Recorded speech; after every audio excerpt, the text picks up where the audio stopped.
Bhavani from Ideal PU College, West Kalyan. I am here to tell how can I restore my earth. First and foremost things is to plant more and more trees, which gives us fresh air. Second thing is to conserve water, because as we know in future, 6 of the Indian cities are going to suffer from shortage of water. For example, Mumbai, Jaipur and Bangalore. And the third thing is to keep your surrounding clean.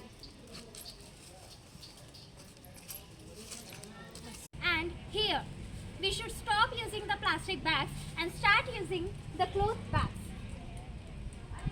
Let's hold on our planet a bag for a life. Last but not the least, always take care of your plants as they take care of you.